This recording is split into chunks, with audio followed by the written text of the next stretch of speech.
'Cause at that point, it's just funny.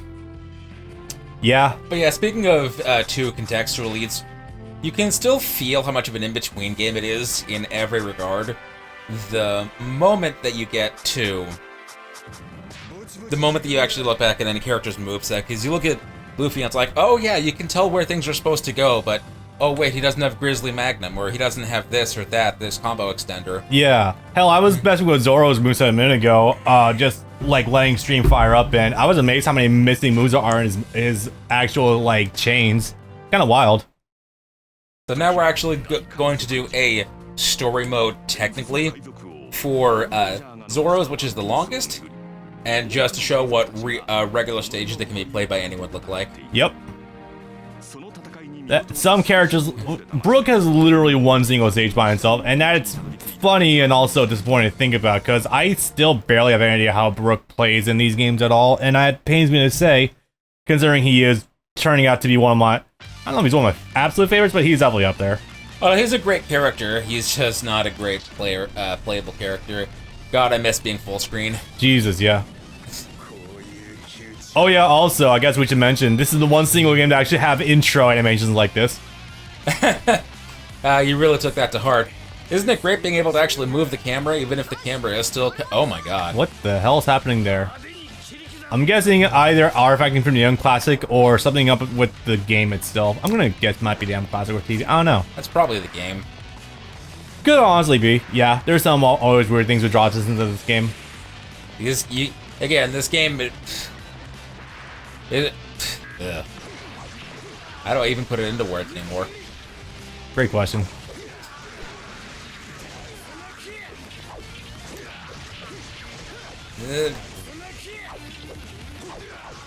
Sorry, my, You're out of lots of words. That doesn't usually happen. I think that stage actually did for real give me a headache. I'm sorry, give me a moment. It's okay, I'll cover it for you.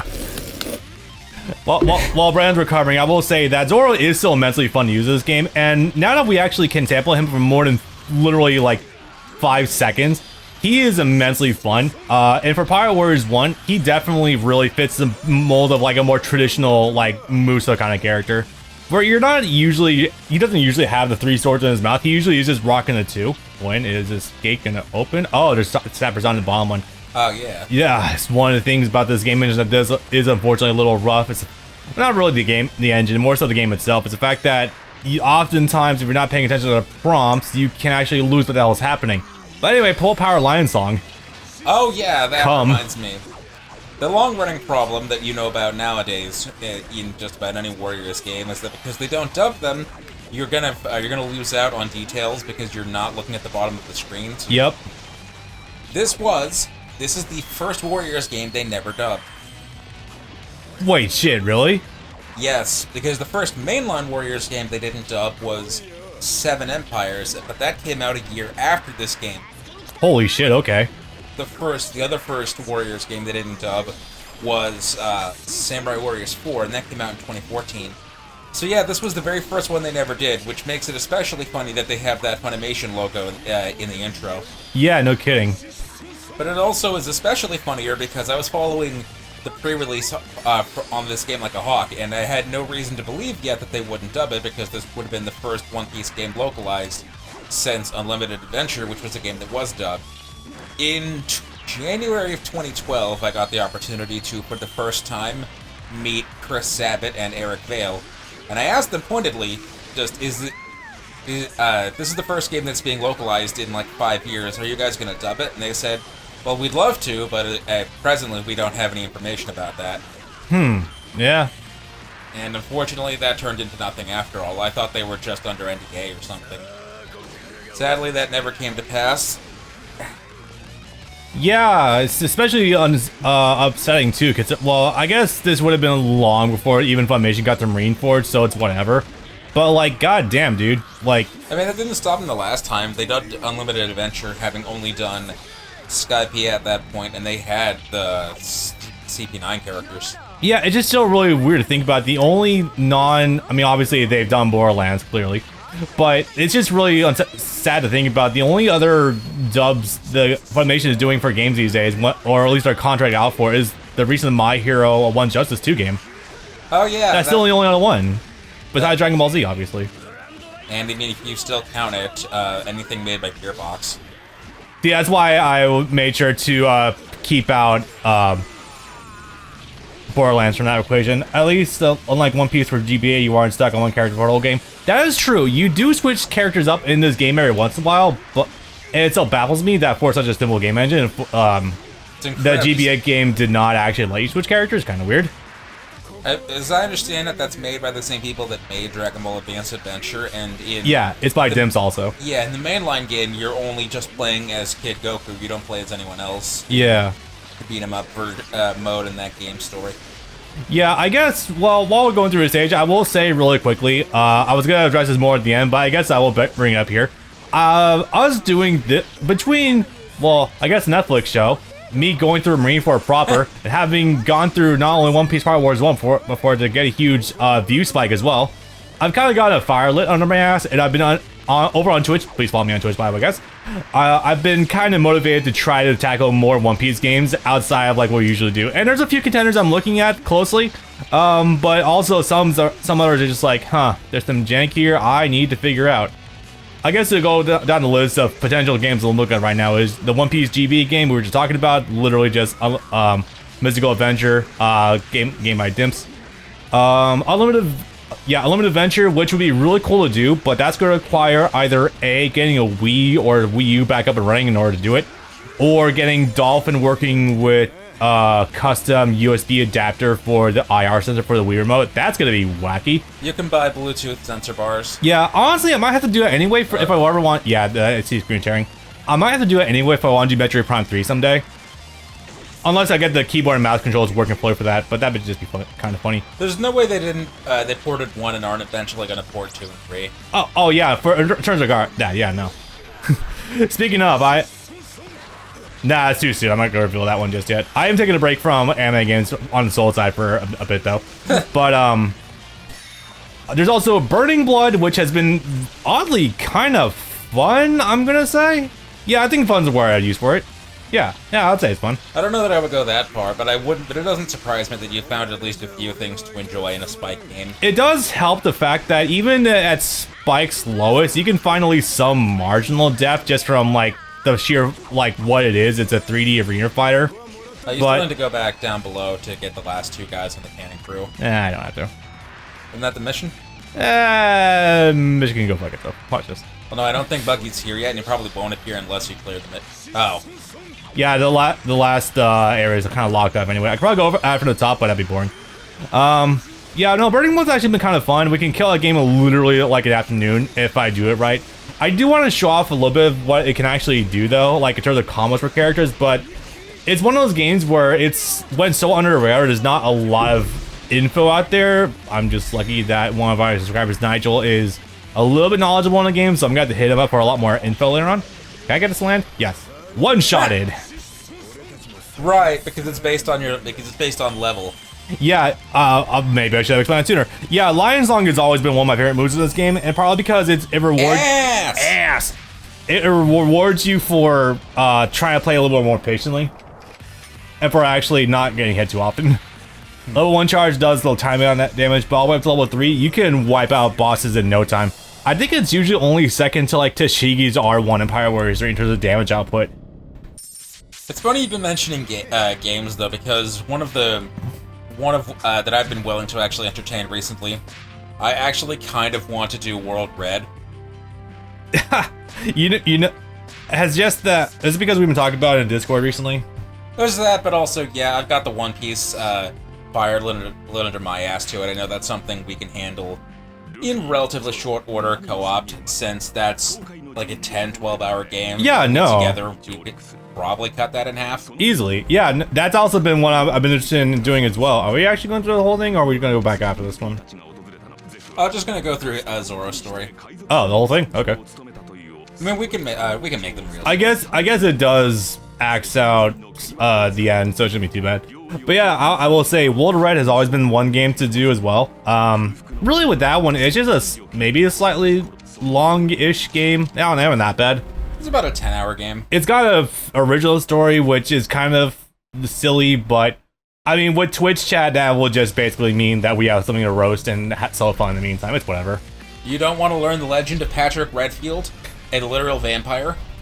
Yeah, a little vampire who turns Luffy into an old man, who we have off-screen that, even though we literally have a Luffy as an old man recently, thanks to Gear 5th.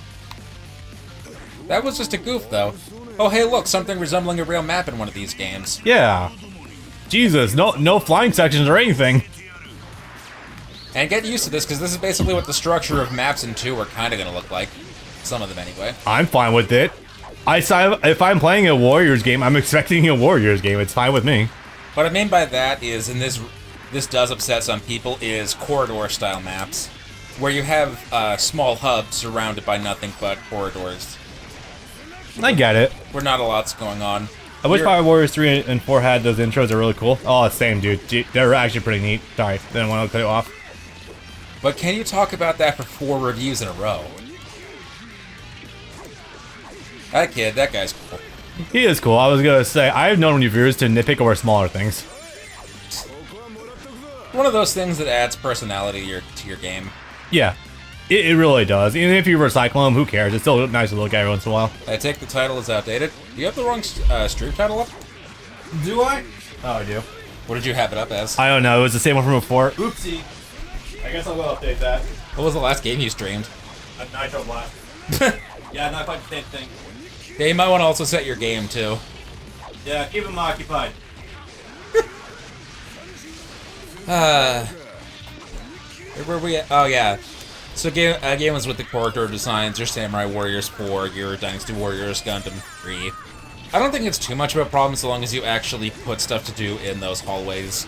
Samurai Warriors 4 is still probably my first or second favorite mainline Warriors game. So if a game wants to crib from that, I'd say that's fine.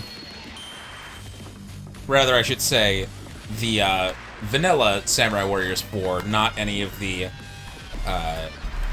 iterations, because they fucked the controls on those. Fixed. Yay. Alright, game, what are we waiting for? Oh. So while we're at the Baratie, I guess we should bring it up now, shouldn't we? Yeah, we actually have been watching the One Piece Netflix series, and yeah, I've been optimistic since we got like the second or third trailer when we realized most of the sets, or at least all the sets, are like actually physically built. And yeah, nah, it's fucking great so far, actually. So for a bit of clarity for the YouTube audience later, the first 2 sessions, the series had not dropped yet. We were doing that in the middle of August. Yep. It is now it is literally Labor Day today. And so it's been out for 3-4 days, and we have currently watched the first 5 episodes at the point of this. Yep. Up until Zoro versus Mihawk. And barring a few oddities, it's been great so far. I love Inaki Godoy's Luffy and Makenryu's Zoro. Oh yeah, it's like genuinely, it's fucking amazing so far. Also, Usopp's also been fucking amazing. The actor's knocking it out of the park entirely. Unfortunately, I can only remember like 3 of their names offhand. Yeah, no, it's fine. And the bit we've seen so far, of Sanji's also been great. Yep. It's still very funny how we jobbed out Don Krieg. So now it's like we have to find a different motivating factor to get Sanji to actually leave with the Straw Hats. Shouldn't be too hard considering what Nami's gonna be doing soon anyway. Yeah, that's gonna be weird because Krieg was actually central to Sanji's motivation of feeding the hungry man and so on. Yeah. So it's gonna be interesting seeing how they wrap that around without him, but primarily it was just about getting him the motivation to go. Yeah. I will say, Syrup Village I feel like did linger a little bit too long, but that's like a small nitpick. It's not even that big a deal. It's still great. It was the first 2 episode arc, and there's also been some rewrites in terms of like the linear progression of things, which isn't even that bad. It still works perfectly. I'll say I think it was unnecessary to have Kobe show up on Syrup Village and be Luffy again. Yeah. If you want to have them be rivals from the out and have them meet constantly, that's fine. I think that was too early, because it makes it feel like, it was only been like a week, as opposed to, say for example, putting him in Logtown and replacing Smoker, because they're definitely not going to be doing Smoker. Yeah. Also, Rip Django, not present here. Yeah, and they're not going to be doing Django and Full Body story together. That's a little unfortunate. Those guys were funny idiots. Yeah.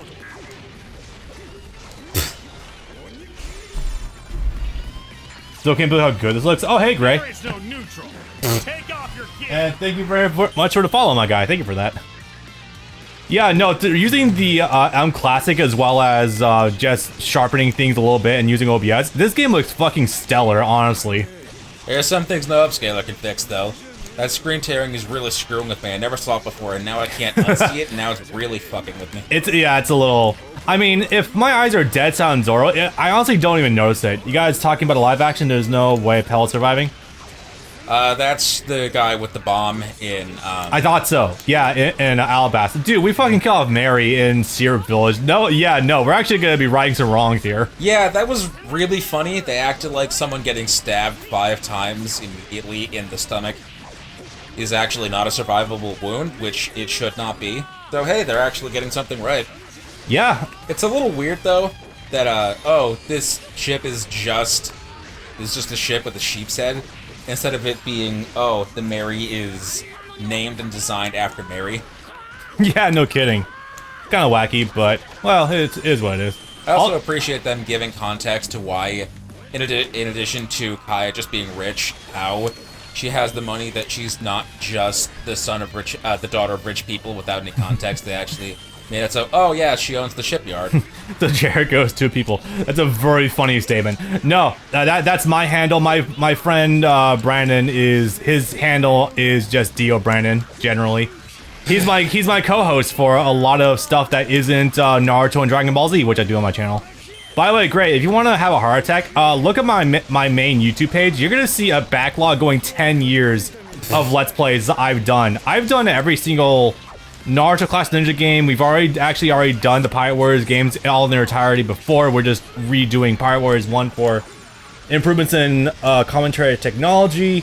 What else have I done the entirety of? Raging Blast 2 is almost done. Oh yeah, if you want to get a sense of perspective on the improvements in technology, we've got the HDMI upscaler. Oh yeah, we also... Sorry. When we recorded Pirate Warriors 1 and 2 the first time, we were recording through a component. Yep, no, composite. No, wait, no. Component. Pirate Warriors 2 was the one we actually did through HDMI using the original Elgato. That was a long time ago. Also, so we got that working, but only on the very last session. Yeah. The entire rest of the game and the first game were done the component through the original Elgato Game Capture HD. Right. That was a long time ago. Back when you had to have the little breakout box for... or breakout cable for component. What's a component? You know what? You're better off not knowing, dude. See, there used to be a time, it felt like 1,000 years ago, but it was only 15, where your video cable, instead of being one cable that did video and audio together, it could either be 3 cables or... PC... It could either be 3 cables or it could be 5 cables. The 3 cables, 2 of them held video, 1 of them held audio. Yep. And if you're really old, you have a TV that only has 1 video cable and 1 audio. The good old days of coaxial. Which, to be fair, I think coaxial does output better video than composite usually does anyway. Oh, not even. I'm talking about the TVs that have composite yellow and audio, not even composite red. Yeah, right. Man, I'm so glad that component was a very short-lived stint before we just immediately got into digital age with HDMI. Yeah, well, component had like 5-10 years, but yeah. Really? It didn't really seem like it was it seemed like it dropped like very closely before HDMI did. HDMI didn't really take off until the PS3 in 2006, Borderland 2007. Component had like 7 or 8 years. Yeah, well, I guess so. Because you had Component out PS2, GameCube, Wii, and original Xbox. Nami really did nearly steal 100 million berries over the years, didn't she? She had 92. Yep. I come to you guys if I have any computer issues. Hey man, I've built my own computer. I've helped this guy here build his own computer too. You built my computer. Well, I did. Yeah, it's more so I built this computer rather than I helped him. But yeah. Now, at least you know what to look for next time you're building yours. Yeah, make sure everything's properly labeled. It's so hard to find Pirate Warriors, man. Now, are you talking about in terms of content for the games, or are you talking in terms of like finding games themselves? Because I can understand both. And Pirate Warriors is a very underground, well, not really underground. It's a lesser known series, but it's still like the best one for One Piece overall. No buying it? Oh yeah, no, definitely. So there are ways you can do that. If you go to Amazon or eBay, you can actually find European English copies that will play on any PS3 because the PS3 is region free.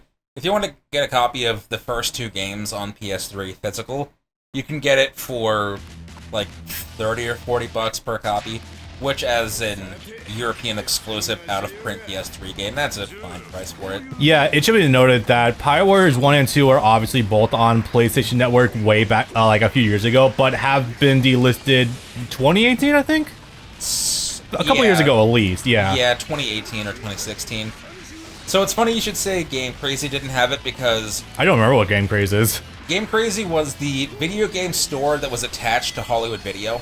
Wow. Damn. That does take me back a bit. Hollywood Video went out of business in 2010. The last thing I ever got for them during their closing sale was I managed to buy a Wii copy of DT3 from them. Nice. So I made out like a bandit getting that game for only like $9. You really did. Now, But the Pirate Warriors 1 and 2, and most of them on the PS3, especially towards the end, were digital only. So there was no American physical release of Pirate Warriors 1, 2, Samurai Warriors 4, or 7 Empires. They stopped doing physical releases until the PS4 games, excuse me. The reason for that, if you didn't know, was Sony had this really shitty policy in place where if a game didn't have a dub, it didn't get a physical copy in America. one of their many fun decisions back in the PS3 days. So even if Koei wanted to, they just couldn't do it. Ooh, it's gonna hurt. Bunch of dudes with that one. What's your favorite Pirate Warriors? 3. 3. 3 is the best. 3 is to this day, hands down, the best Warriors game they've ever made. Yeah, Pirate Warriors 4 recently, it's still a good game, don't get me wrong at all, but it definitely downsized a little bit what Pirate Warriors 3 was doing in terms of content overall. Why is it the best? Controls, content, story, gameplay, number of playable characters. It's got almost 40 characters. They're all entirely unique. This is especially important nowadays in the last 5 years, where Koei has reintroduced character cloning. Characters play multiple characters having the exact same weapon and playing the same. Yeah. 40 wholly unique characters with great handling, great movesets, good story, a lot of balance of really good elements all around. Pretty much. Now that being also worth noting is the breadth of DLC that Pirate Warriors 3 also did come with, which normally... A bunch of costumes. Yeah, normally that wouldn't be so much of a good thing, except that Pirate Warriors 4 is so bereft of costumes that it invariably does kind of turn into a good thing. Yeah, that's wild. They released 2 or 3 DLC costumes when the game launched, just some Wano costumes. And then aside from that, it was all just new characters, not costumes. And don't get me wrong, characters is a good thing. I'm amazed that they're still doing DLC for the game even now. I'm glad, but it's also mystifying with how long ago it came out by now. It came out when I was still living in Arizona. Yeah, it did. What didn't it? Yeah, we did it. That was the last game one of the last games we did in person besides Dynasty Warriors Gundam 2, I think. 2 and then Gundam Meisters. True, yeah, that was another one. I think this area is done, yeah. Yeah, Meisters was the last game we did in Arizona. Yeah, it was. I also saw footage of Gundam 2. I still had to get out the door too, so I know that was one of the last games we did too. What? No, I already did it. Don't worry. I was sitting on the footage for a little bit. I just need to actually find motivation to work on it. Right. The mission mode. Yeah. I was gonna say, there's no way you still have stuff from that 2 years out. No, but I do have I think I might have bits of our old Utage recording anyway. Redoing that. Oh, absolutely. 1080p, absolutely. Also, Gray, one other thing to... 1440p. Yeah, right. Gray, one other thing to note if you do want to get it. So okay, I've seen your channel. I know you cover One Piece games. I'm going to imagine that one of the reasons why you're asking for, like, specs for these games is because you want to make videos about them. If you don't have any other good options available to you, if you have a spare console you're willing to spare for it, you could modify and soft mod a PS3 in order to pirate Pirate Warriors 1 and 2. Well, no, I already told them you can buy a physical copy. Oh, I know, but like, copy. just also ease of access to. So what do you mean specifically when you said they removed assets and that you want to add assets back in from 1 into 4? Because I'm not exactly sure what you mean by that offhand. Wish they had assets from 1 and 4 and 4. If we're talking about intro animations, absolutely. Well, See, I thought we were talking about from 3 or 4, and I'm like, well, I wouldn't mind Garp back. I wouldn't mind Eneru back. I mean, obviously, of course, there's put back the characters that they took out for no reason. Tashigi. But Tashigi actually is in 4. Wait, is she? Yeah, specifically, I thought they meant visual assets like models or something, or I guess the nature of the platforming story mode. To which I say... I'm good. We discussed this already, but even with the power of the PS4 and 5... No, please, I'm good. You don't need to get back to... If you're able to do it in a short, concise manner, maybe, but some of these levels literally take... Put Magellan back in? Yes, please. That's right, Impel Down was cut. Some of these levels literally taking like 25, 30 minutes long. I just don't think that's feasible for a Warriors game overall. Hard Warriors levels? Sure, but like, in terms of like, all of a sudden your game is a cross between like, Dynasty Warriors and Super Mario. Well, not really Super Mario. I'm like Jack and Daxter. I'm good. That says like platforming and swinging around. That would be cute, but as we've learned throughout the course of this game, they kind of drag the game down in terms of pace considerably.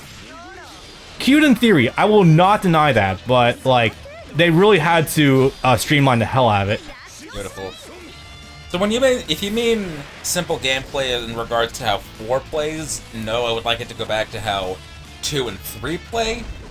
But to get clarity, dashing on the ground, multi-chain, like being able to go square, triangle, square, triangle, square, triangle, stuff like that.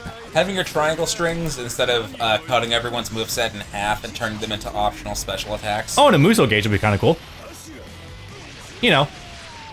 You guys don't like the QuickTime events? Nah. So I like that in general. I love how that's handled in Storm and Ashura's Wrath and the like.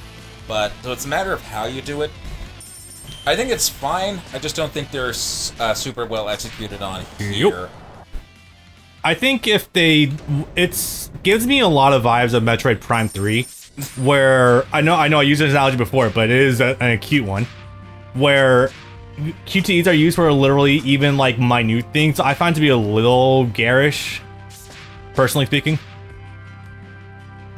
If they were used just for like the platforming sections or maybe some select bits of like gameplay, maybe, but it's so saturated in the game that it really does feel like it brings it down to a crawl sometimes.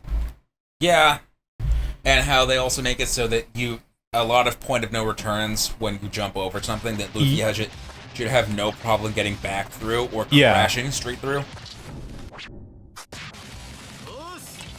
Oh yeah, by the way, this Drum Kingdom, actual Warriors level. Yes, I know, we already got a massive departure of this from how it went before. Imagine if this stage didn't take an hour and a half. Wow, I know, or it wasn't an escort mission, it was an actual Warriors level. And see, that's the problem. You get into the adventure levels like Drum Kingdom, like Alabasta, like Impel Down. It's like, I'm sorry, I'm good. We don't need to go back to that again.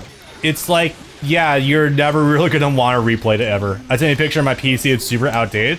Where'd you post it? If it's in the Discord, I'll give it a look. Oh yeah, you sent it to me directly. That's outdated? You have RGB, how outdated can it be? GTX 1060.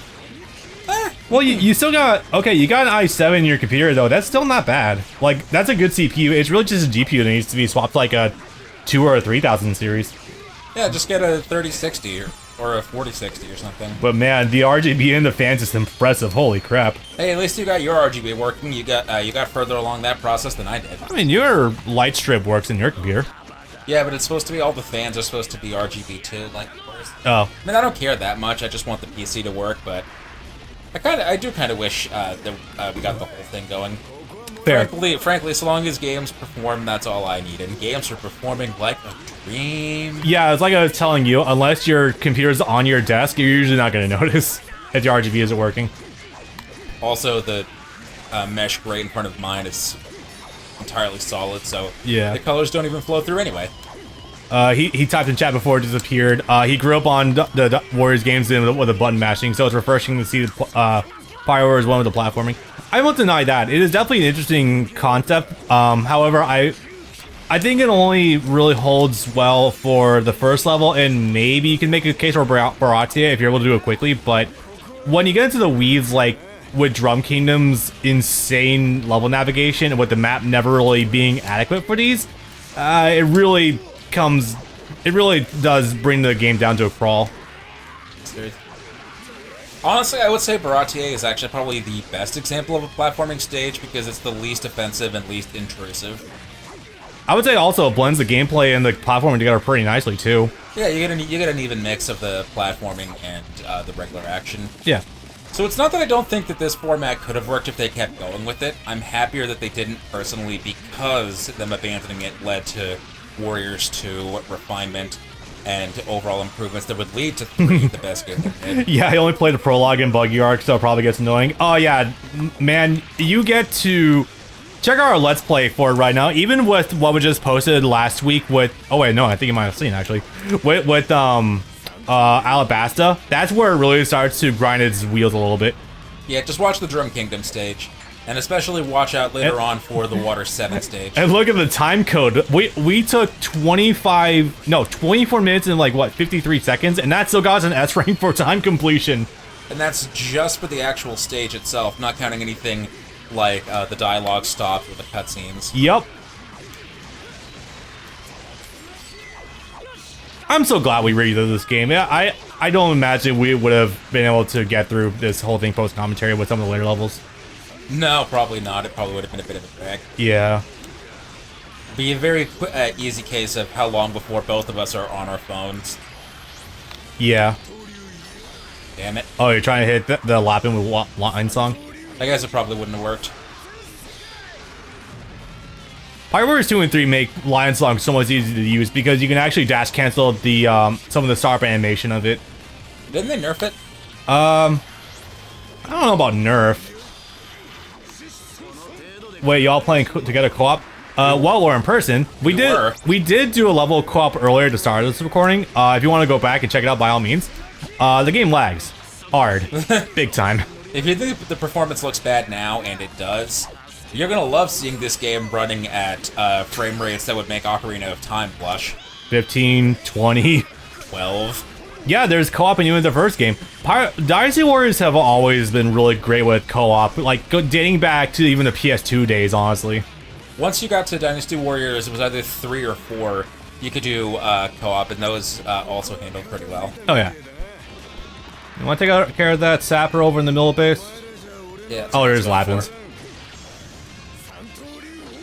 But no, it's terrible in this game because it's vertical split screen instead of horizontal. Yep. So your view is cut in half, and honestly, that's the biggest crime they could make. Almost more than it running like shit. Yeah. Lubu beat my ass. There's a whole platforming stuff that's in Pirate Wars 1, not present in 2 onwards. Yes. They would completely do away with the platforming in exchange for honing in on the regular gameplay and refining it to an absolute T. Not necessarily at the end of 2, but definitely in 3. They perfected to it like an absolute fine edge. Hey, they misspelled the Lapon. How is it supposed to be spelled? Lapahn. Huh.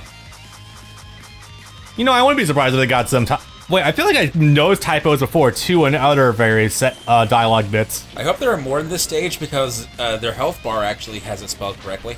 Yeah. Yeah, QuickTime events are also gone in 2 and 3 as well.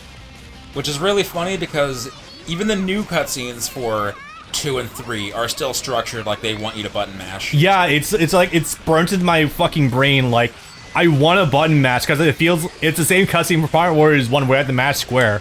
No, even the new cutscenes do that too. Okay, I'll be real. Like, despite what I was saying about the QTEs earlier, I actually kind of like mashing on the cutscenes, even if it doesn't do much aside from getting you a few extra bonus points. I still think it's kind of fun. Oh no, I enjoy it too. Yeah. It's one of those things where it's like, what could have been? You always wonder. If this series started on the PS4, where they actually could have handled it, Maybe it wouldn't have been so bad. Could have been Berserk, could have been on a Hawk. I don't know. I meant the platforming and the QTEs. Oh, yeah. And especially Oh, hi, the guys. game runs. What the? Hello. I can see it. Holy shit. Also, just like, giant hallway of dudes. Holy fuck. The frame rate's gone, boys. The frame rate's gone. Yeah, you got some of this in 2, but nowhere near as much. And 3, once you move on to the power of the PS4, never again. Yep. There a frame drop in sight, especially when playing on the 5. But no, even without it, Pirate Warriors 3 on PS4 is, honestly, it's also probably still the prettiest Warriors game we've ever had, too. The lighting in that game is gorgeous. Oh, yeah.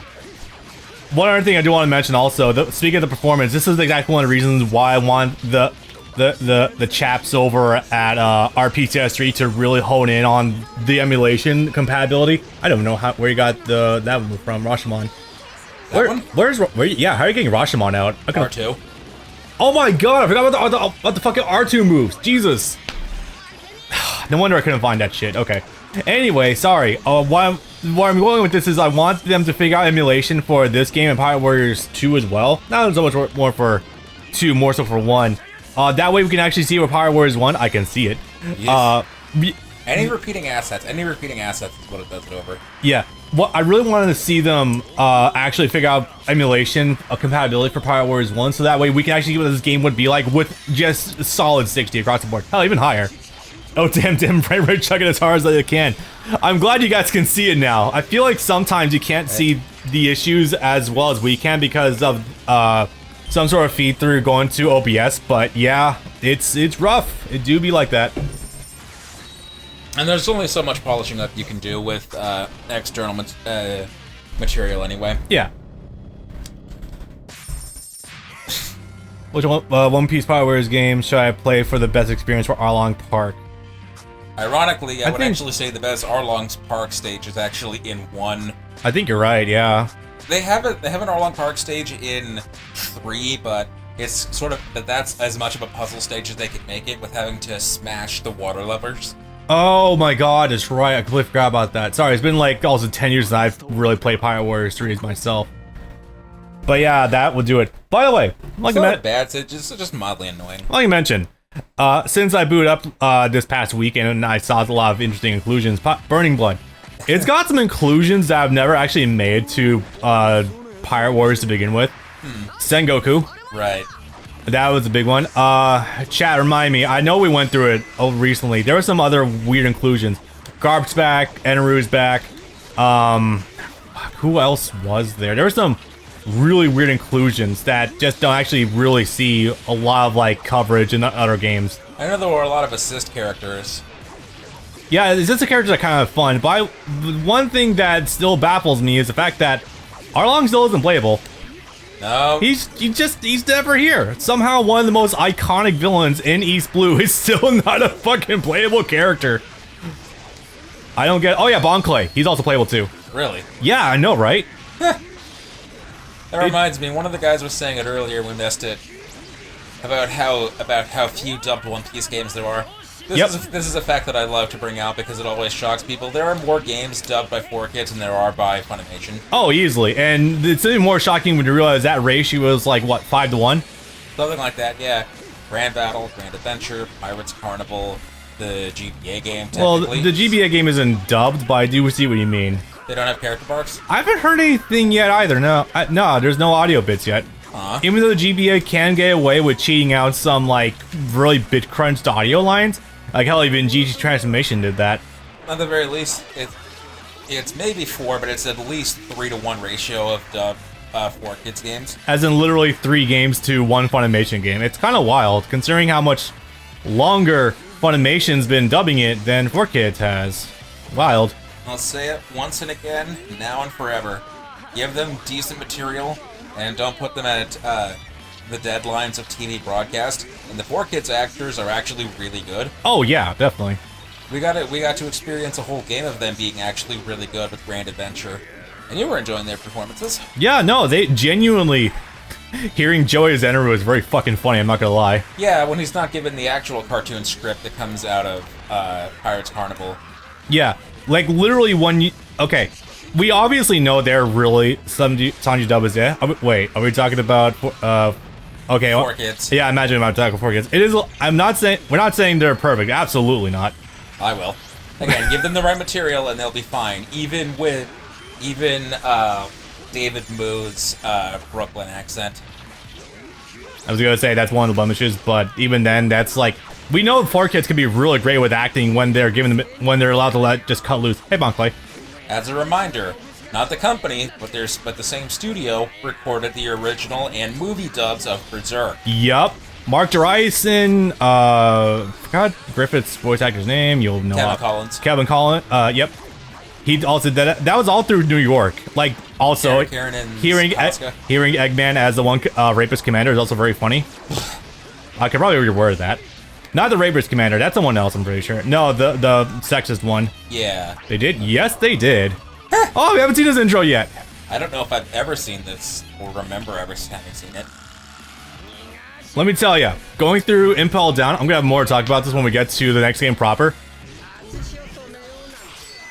Thank you. Okay. If you have either Crunchyroll or Funimation's app, look up a movie called Cyborg 009 Re-Cyborg.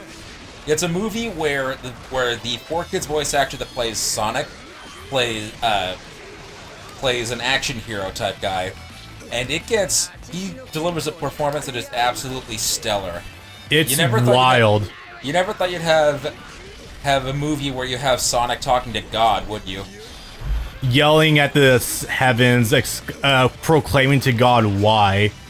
It's surreal, but also amazing. God. No, the boys are able to churn out some amazing dubs when they're given the correct performance and context. Look, actually, you know what? I'm gonna say it. Look at either Yu-Gi-Oh movie. Yeah. Dark Side Dimensions included in that equation because... Oh, yeah. Jesus Christ, Eric Stewart as Kaiba, when he's allowed to cut loose, goes nuts. Yeah, when they're allowed to actually have fun, they go insane. That's putting it nicely. But there's other stuff, too, that they've worked on, like, well, actually, after the Crunchyroll acquisition, I don't know if they're still going to be doing it or not, but any of modern UC Gundam is handled by NYA Post, which is a company helmed by Stephanie Shea and Michael Sinter-Nicholas, who makes it so that you can actually get dubs that are recorded co-opted by the New York 4Kids studio and LA's Bang Zoom. Yep. And they've handled all of Gundam Origin, Not Narrative, Thunderbolt, etc., and the new Gundam C dub, which is bad, but for different reasons. Yeah, for unrelated reasons. No, I mean their dub is bad for different reasons. Ah. I'm sorry, even New York isn't beating Ocean. Nah. I miss Ocean. I do as well, fuck me.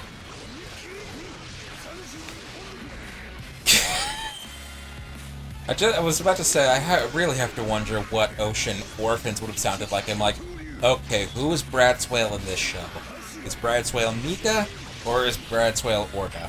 Yeah, I was gonna say, you gotta have your... I keep forgetting the bombs explode when you kill them. Yep.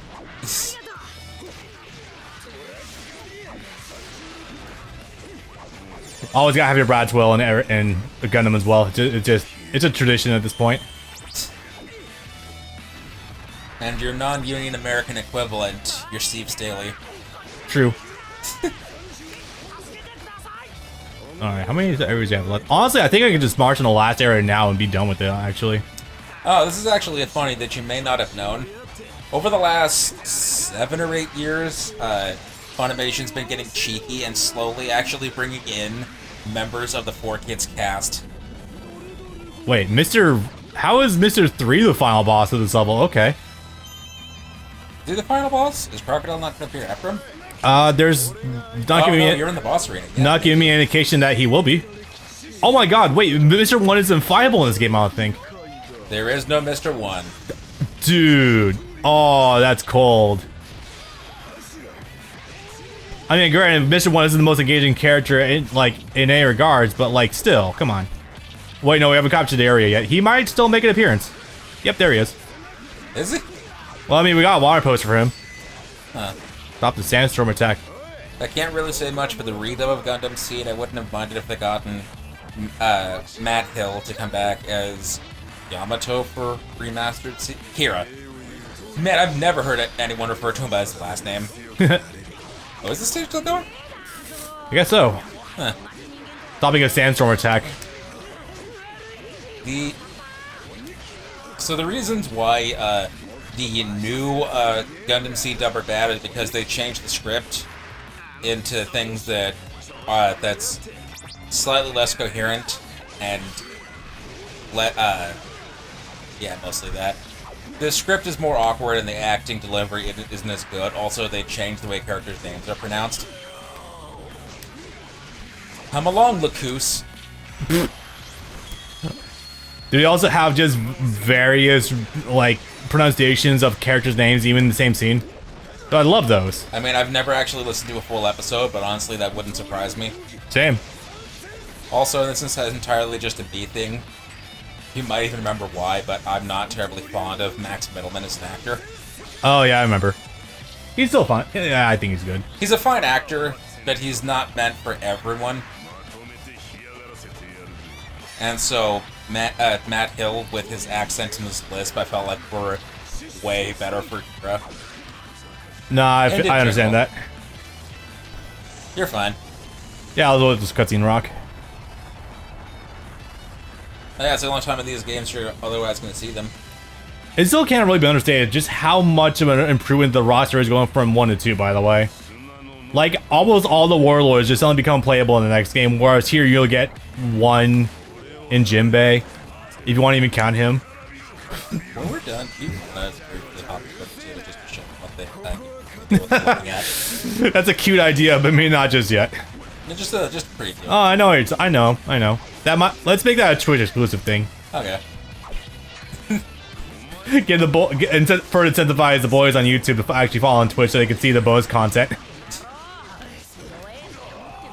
Was that the last one? Yes, it was. Can't do anything else now. Yeah. It's worth. We mentioned it the last time, but it's worth mentioning again since we're talking about it. There are some 4Kids voices that I actually do like. Ever watched Iron Blooded Orphans? Of course we have. Haven't I? We've seen it like 3 times each. Yeah, I've seen it 2.5 times, and I'm always getting to watch it again. Once we figure out how watch parties work on Twitch with Amazon What's It, we're gonna probably watch some stuff on there. Absolutely. Yeah, the dub is immaculate. Easily I wouldn't say some of Johnny's best work, but definitely the dub really breathes life into the show. I thoroughly believe there are some shows that can go from an 8 to a 10 with a dub alone, and yeah, that's definitely one of them for me, honestly. Absolutely. My example that I stand by until the end of time, Stardust Crusaders. That show was otherwise a 6. You put the dub on, it goes up to an 8. Yep. It was the first Gundam I watched. You know, that's honestly my first Gundam overall was 00, and that's also a great place to start because it's not connected to Universal Century. IBO is fantastic to start with also. Those are the 2 points I would say make for the best gateway drugs. Yep. And depending on the sort of person you are, G-Witch does too, but that's a very different sort of taste. I'm scared to watch Gundam now to kill everyone. Now everyone survives. Everyone's totally fine in Witch. And otherwise only like a handful of characters die in 00 and that's it. Now, I know we could skip this stage since we already did it, but I feel like it would be doing a disservice considering how we showed this stage off. Oh yeah, this is the stage we showed off prior split screen. This is what it's actually like when it has a functioning frame rate, to put it nicely. But if you ever want another great way to watch Gundam, by all means, definitely give 00 a shot. I stopped watching Witch when they killed the clone guy, pissed me off. Yeah, honest, that was a bit wild, but there's a bigger story for that. Elon the 4th? Oh, don't worry, there are more Elons. They got you covered. Yeah, don't worry. There's more femboys for everyone. Don't worry. Also, let's just say if you were missing Elon the 4th, you won't be missing him for long. Yeah. Oh no, that's one of the overall themes of the show. Well, obviously, Gundam is kind of no stranger to showing the moral implications of human experimentation overall, but that's definitely one of them. He's still alive? Asterisk. There's a lot of characters that are alive. My man, you'll have to keep watching to find out. Yeah, no, that show's great. At only 24, 25 episodes, it's a real short. It's one of the shortest Gundams out there, actually. In terms of TV Gundam, it is the second shortest Gundam. Well, it is the shortest one. G-Reco. Oh yeah, 25, right. Yeah, 24, 25. Which reminds me, now that those movies are out and done, I need to show you the G-Reco recomp movies. That'd be interesting. And also finally get you to actually sit down and watch it for real, because G-Reco is the most beautiful they ever get. I've seen samples, yeah, it does get pretty good. Hell yeah, we got a binger. Woo! Always happy to sell people on Gundam. Absolutely. Especially Gundam Wood, that was that's easily, like, I'm not sure if it's in my top 5, but it's definitely in my top 10 Gundams right now. I'd say, yeah, it's in top 10s. Yeah. Like, I think my overall top 10 is still somewhere between, well, IBO Season 1, Still making that distinction. well, now I'll say overall, all of IBO too. IBO overall, 00. Actually, no, 00 I will divide because Season 1 is immaculate. Season 2 does drag its heels. Let's see, X, obviously, that's an amazing one. Trying to remember the damn name. I can never reduce offhand. 8th MS team, that's it. Yep. And Double Zeta. Yes. The guy seen Tenchi Muyo. I watched a couple episodes when I was younger on Toonami, and that is the extent of my exposure to it. Yeah, unfortunately, that's not one of those ones that ever stuck with me. Yeah, it's definitely one of those classic 90s shows that is probably one of those ones where you probably don't want to watch it with people nearby, but I have seen samples of it, just not too much. So the funny thing about Tenchi Muyo is that as a legacy series starting in either 92 or 94, I think, is that apparently it's had an OVA like every other year ever since it started. Wait, seriously? Yep. That's fucking nuts, actually. My god. Who's even animating that anyway? I think it's IG? Huh. I didn't think Production IG would stay on the ball that much. IG's good about most production elements. Yeah, yeah. Well, you've seen a handful of things they've done, but especially Most Basra, likely. so you know what they're capable of. Yeah, I was gonna say, if you were to point me in the direction, I know I've... God, no, Ghost in the Shell. Ghost in the Shell. Yep.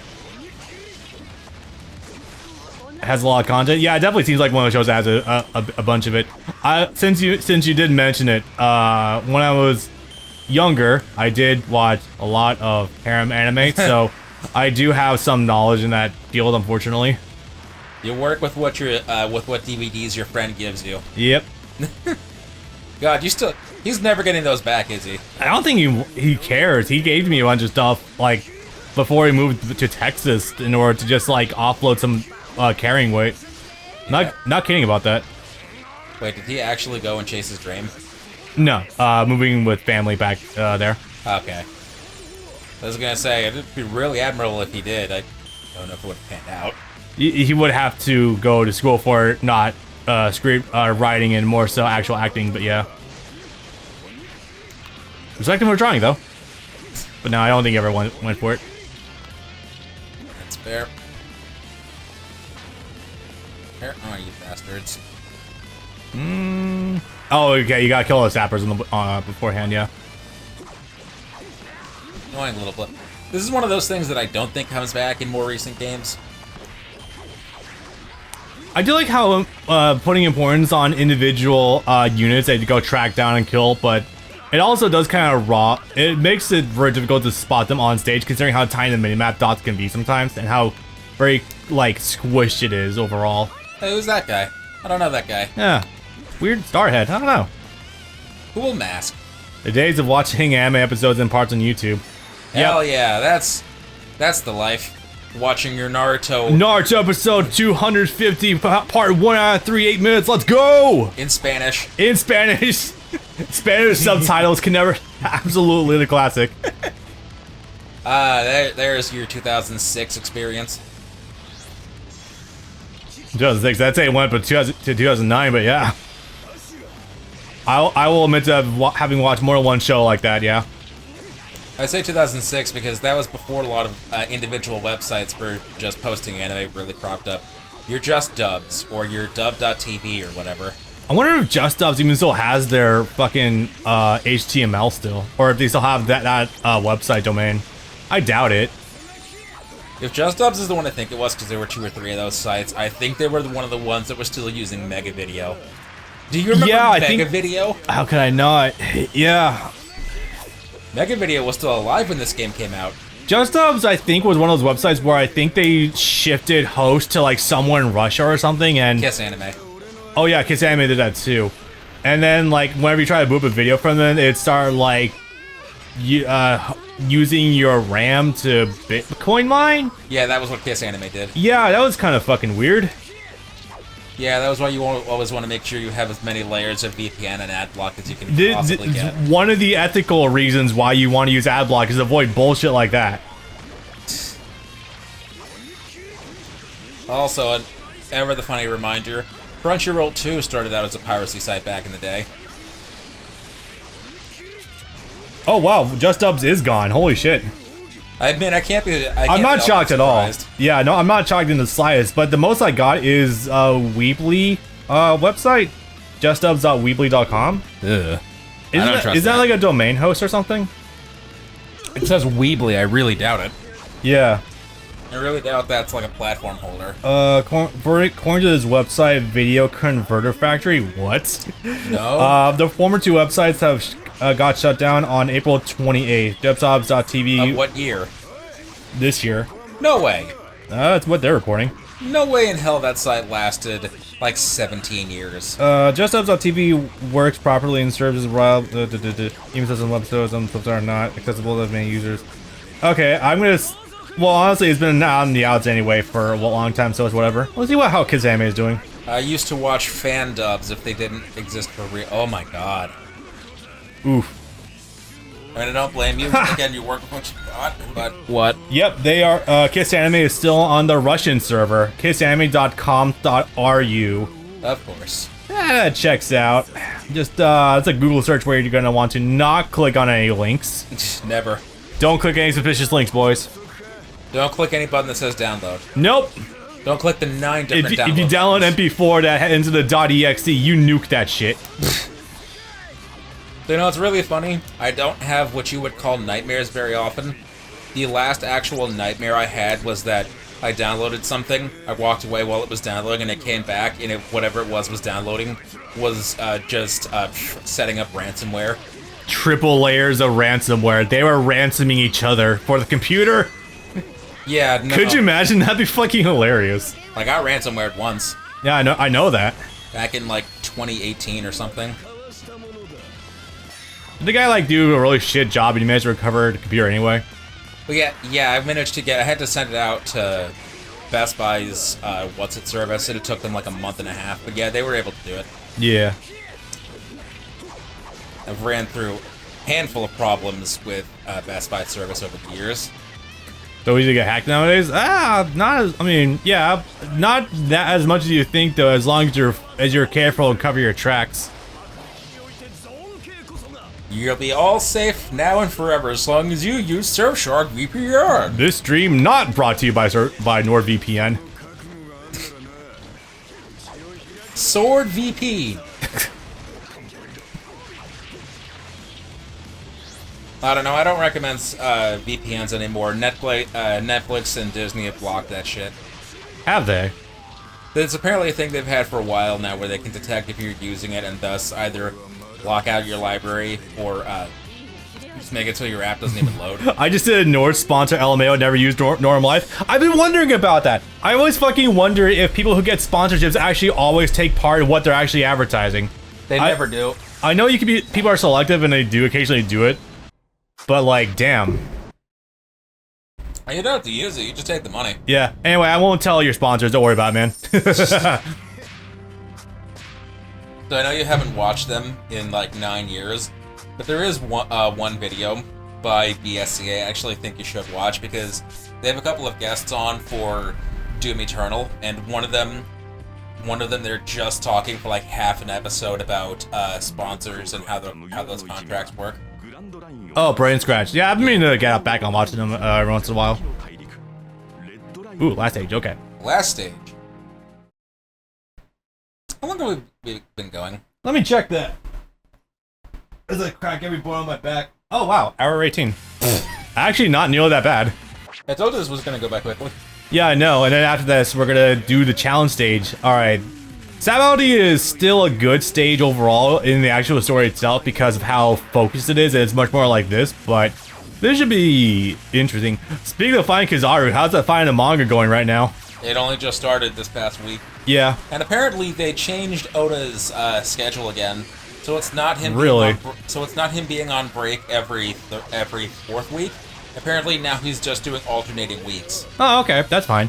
So he's just going the Boruto route, being bi-weekly? Was Boruto bi-weekly? Every 2 weeks, yeah. I thought Boruto was monthly. Oh, was it monthly? I thought it was every 2. Yeah, no, it was monthly. I would like it to be monthly to actually give the writers a break and actually plan their stuff out, even though it doesn't seem like you do that sometimes. I don't know. You gave what's his ass like 4 months to actually formulate an idea, and it seems like he still hasn't done it. Yeah. But no, so with Oda now, it's week on, week off, week on, week off. Ooh. This is one of the stages that's gonna run like shit because it actually has to render grass. Foliage! Yeah, this is gonna be a bit rough. Alright, let's see here. And by grass, I mean those green spots of dirt, I guess. Well, no, there's still a lot of greenery above us, like with the trees and shit. Yeah. Like, look at this. We're not being bombarded by light from Kizaru. Ow. Wait, the floor is just all shag carpet. Yep. Ow. How does it run bad if you're playing on a well? So the thing about the PS3 is it? Well, you see, a long time ago, there was this company called Sony. They did some really stupid things, where after winning 2 console generations in a row, they decided, since we're guaranteed to sell at least 110 million units, we can make our console so powerful and so convoluted to develop for that all of the third-party developers are going to spend all of their time developing for our console because they know they're going to get 5 or 10 million sales per game on our console. But if they spend all their time developing for us, they won't have any time to develop for a Nintendo or for an Xbox. And so we're just going to win the generation by having everything be on our platform. So you've ever heard of something called the Uno reverse card? I only played Uno like once in my life, but I know of it, yeah. So the entire game industry did an Uno reverse card on Sony's idea, which is to say no games came to them for the first 3 years because they were too complicated to develop for. Yep. Until Naughty Dog finally cracked the code in 2009. Last of Us? No. Uncharted, right. Uncharted 2. God, I keep forgetting they've done so many fucking bangers, but I'm just like, please make more Jak and Daxter, guys. That's all I want. Uncharted 1 looked like it was a 2007 game. When I say they cracked the code, they did it with Uncharted 2 in 2009. Yeah. Damn, that wasn't even enough to down the pacifist one shot. Jesus Christ. The stage level goes up with each successive stage, so now I think we're actually around like 35, 40. Even though you're still got a level 50 character, although I'm not sure if you actually equip Zoro with coins. Of course he is. It doesn't feel like it. I feel like his life bar should be way bigger. That's because the only coins I ever give characters in the first 2 games is the child for your attack stat. Oh, that would do it. Because when they finally got to 3 and actually made a reasonable system where you could multi-spec, it was actually feasible to do it. Yeah. Where you would want to do that. Plus, in 2 and 3, you actually have the skill system, so you can actually take care of stat failings. Yeah. Oh, I should also mention this too, on that whole thing about why does a game run battle on console. So, it also has to do with the nature of the PS3 generation as well. So here's the thing. Bad performance games have kind of always existed, as far back as like the NES also with frame rate issues. Now, what makes it more obvious on the PS3 generation is that you have more and more consoles that actually are running at different specs. Like, for example, the Switch is obviously... the Wii running the least powerfully, but doesn't have to worry about high-definition graphics, so it can generally run at 60 no problem with a lot of games. PS3, there's a cell architecture, so technically it is more powerful than the Xbox, but a lot of developers don't want to deal with the headache of trying to actually get the juice out of it because it took for fucking ever to figure out. And Xbox generally speaking, with a lot of third-party games, had the better performance because it was easier to crack, but it wasn't as powerful in the long run. Now, the reason for the bad performance is because you have a lot of this generation where, since everything's digital, what is happening there? Where basically console games are becoming more like PC games in a weird manner of speaking. It's been like that since the PS4 and Xbox One, where it was just PC in a box. Yeah. This generation, it started to become a little more apparent with different programming specs and trying to cram everything into high definition boxes. So it was becoming more noticeable by the day, but it's always existed. But this is just where it started to become exemplary. Also, they didn't really have the overhead for the kind of power they were trying to put out. Yeah, that's that too. Yeah, they didn't have the CPU or the power to really do full 1080p, which is how you get their stretched 4x3 1080p solution. Now, all this being said, I have played some fucking amazing running PS3 games. You've played Metal Gear Solid 4. I've played God of War 3. Yeah, no, genuinely, if the company knows how the cell architecture works for the PS3, they can make this shit run immensely good. Hell, fucking playing PS3 God of War 3 still feels like a PS5 game sometimes. I'm not joking about that. But it really depends on the developer to have the time and the resources to sink in to learn how the cell architecture works. Which, we've mentioned the story before, but I'll mention it again. Yeah, the instructions Sony sent out was also often mistranslated, so oof. Yep. It really took Naughty Dog literally cracking the code to figure it out. If this game had the full breadth of the cellular architecture behind it, this game would be running 1080p 60, not flawlessly, but a lot better. You look at any early PS3 game, and you look at the back of the box where it has the spec sheet, where it has how many players, if that's online, whatnot. It'll say supported resolutions. Most of them will say support 720p or up to 720p or something like that. That is a lie. Those are lies. Most of the time, it is literally barely hitting an actual 480p. And the reason why they're able to put that lie out there is because they had some metric where it was like only 1 in every 8 or 10 people actually had a component-capable TV during the PS2 generation. Yep. So if you actually went up from the PS2's composite 240p to 480p, it'd be such a wide jump that most people wouldn't know. So you could tell them it was HD, and most of them would be none the wiser. Now it's gonna be weird though. Where I first heard about this myself is Tekken 6. That might sound weird. Okay, maybe I'll have to show it to you sometime. I got the Discord, fuck it. Now, where I know about that is because people already knew, like, it looked kind of washed out despite having great texture work. But it was always just like, huh, what's going on here? It wasn't until a couple years ago people found out the game was running at like 570p, I think. Yep. If even. 576p. But that was a trade-off they had to do in order for it to hit full 60, which you need to do in an actual fucking fighting game. Yep. Because if you get stutters, that's going to interfere with timings, and you're going to have to restructure a lot of fucking formulas in order to actually figure out frame data and shit. So that's just a nightmare. What I've heard actually is that Tekken 7 is actually pretty terribly optimized for the consoles, and actually kind of runs like crap. Yeah, for base PS4, it's not great. I was forced to play it for a while, and it wasn't amazing. Did it actually run bad in matches too, or was it just everything around it? Because I know that game spent like 2 minutes loading. Load times were absolutely atrocious, but that was kind of the trade-off in order to actually make it run fairly decently. Also, it looked like shit. Let me tell you, yeah, I was recently on a road trip with Taylor, going to Utah to visit our family. And so to keep myself occupied, what I was doing was I brought my PS4 with me with my hitbox to practice Tekken 7 on the go, because I figured I got some free time, why not? I know spending more time playing God of War than doing that, God of War 4 I should name, but I still did it once in a while. I was reminded just how fucking dog shit the performance is on PS4 for Tekken 7, as well as, whatever, as well as the fact that the game looks shit. Oh my god, it reminded me when I was trying to load the game off my GTX 1050 Ti. Ugh. I'm not kidding about that, dude. It was horrendous to look at.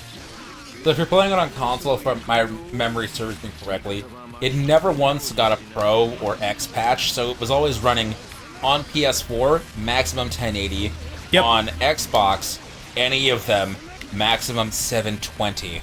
Ugh. That being said, I would hope the PS4 Pro gave it some more juice. I recently played it again myself, and yeah, the load time is still horrible, but it does look a little bit better, kinda. It doesn't fix the graphics at all, nothing can, because it's not actually coded to allow it to do that, but it does make loading a little better. Yeah. We can try it later if you want, see how it loads off the SSD. By all means. I mean, you still got a PS5 also, that'd be an interesting benchmark to show you. Yeah.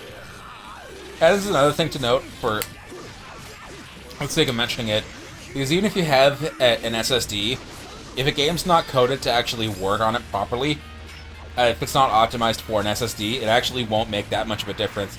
It'll cut load times down significantly, but it'll still sometimes load 10, 20 seconds, etc. if it's not actually coded to work properly for it. Yeah, I've been noticing that with some PS3 games I've been recording as well. Some of them haven't been really fully utilizing the load time boosts. Wow, I did not know that was the case in regards to Tekken 7. Yeah, no, that game's kind of a technical nightmare. Yeah, it came out somehow before its time and somehow after its time. It's really whack.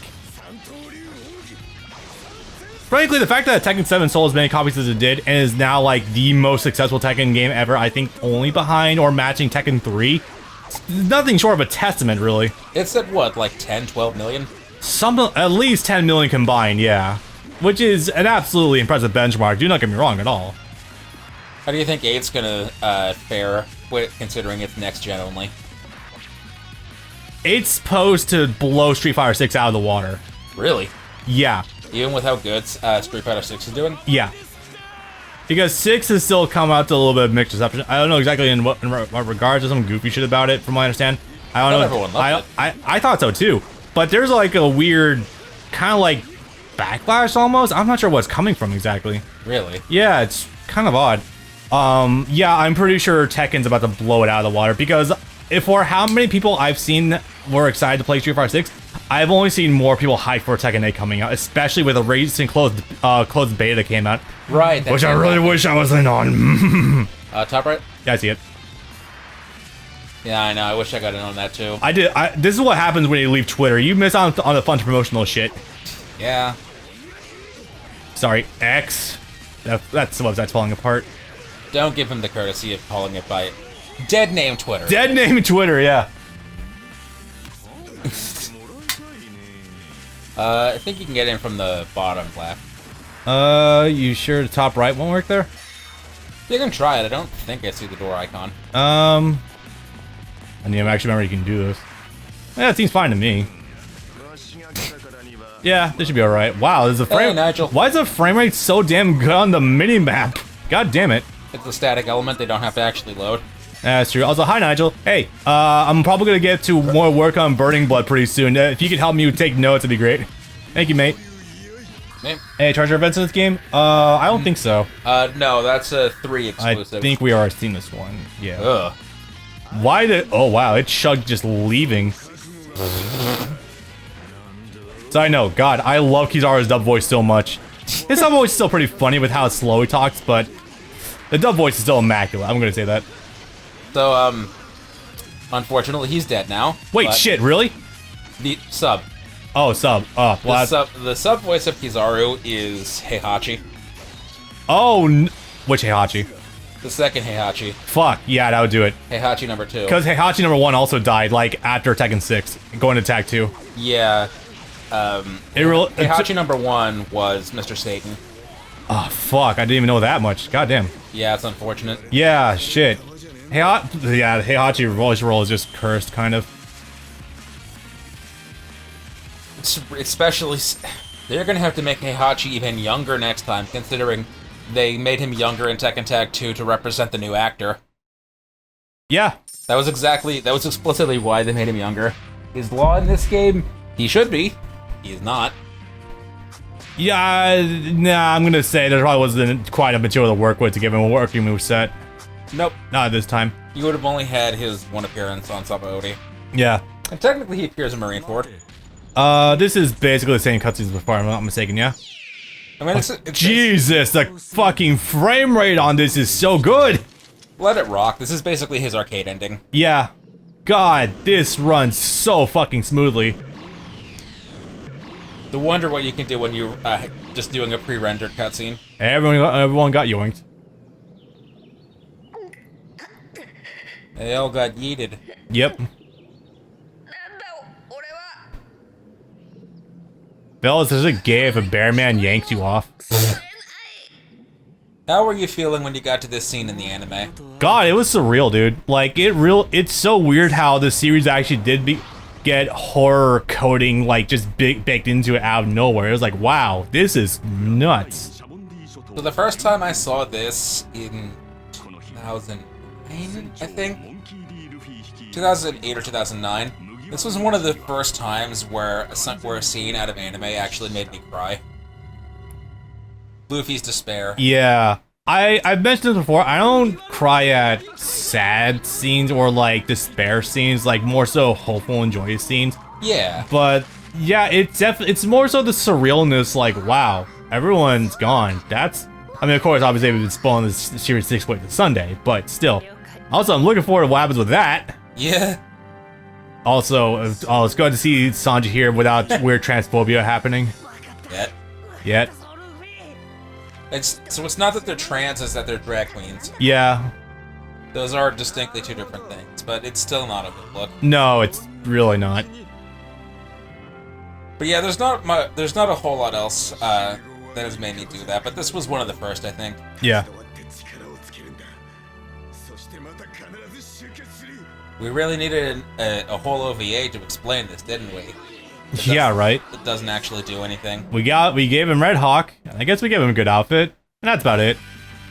I'd like to say we give Hancock more things to do, but really that just amounted to melting her clothes a little bit in a haha sexy kind of way, and that's about it. Wow. Leave this going. I think this is unique credits, I think. Yeah, I was gonna say, in all of these games, they actually have different credits for different modes. I think One Piece is one of the few series that has it main characters have multiple mental breakdowns. Ichigo.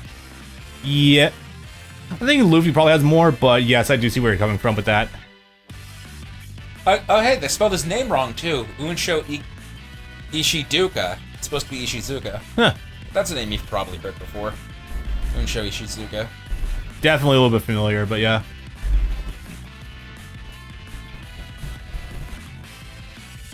You know, this is neat to see. We wouldn't have shown this off any other time. Yeah. Well, I guess with this going in the background, I will definitely say one other thing is that, well, do I want to talk about that now? That would probably take too long. My furthering opinions of Hancock overall, but that would take too fucking long. But I will say It's gonna go for a few minutes. But I will say right now, and I've mentioned this in the Discord chat before, it is extremely funny how all the in Marineford right now, all the flashbacks have been giving. I like how it actually do drop shadows for the PNG. It's a really good detail. All the flashbacks they've been showing with Ace and Whitebeard so far in an effort to endear the audience to the fact that this man you should care about is about to die.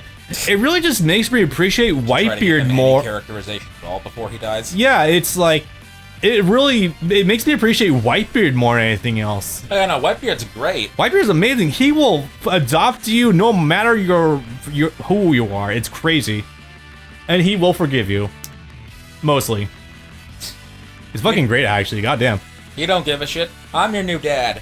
Literally. It's just unfortunate, though, because I feel like that whole flashback actually should have been a standalone arc. Because I realize this. 90% of Ace's screen time in total so far has literally been him held in bonds. Yep. And I'm just like, well, maybe we should have had all this happen with the flashbacks before he gets captured, so we actually do have a point of comparison more with caring more. If this was happening to Zoro, I would be losing my shit. But it's not happening to Zoro, it's happening to this character who we barely have anything for. This character we've met twice before now and hasn't actually done anything to make himself look all that interesting or appealing. He was willing to forgive Blackbeard in front of. I know, right? This dude's fucking awesome! But of course, obviously, was he still gonna kill him in spite of what he did to Thatch? I think is his name. Yeah. Yeah. I think if he hadn't done that, he might have. Yeah, even crazier how he actually did completely forgive Ace for getting himself captured and being like, nah, you did it on my orders, even though he totally didn't, and Ace did it by himself on his own volition. Yeah. Fucking amazing character.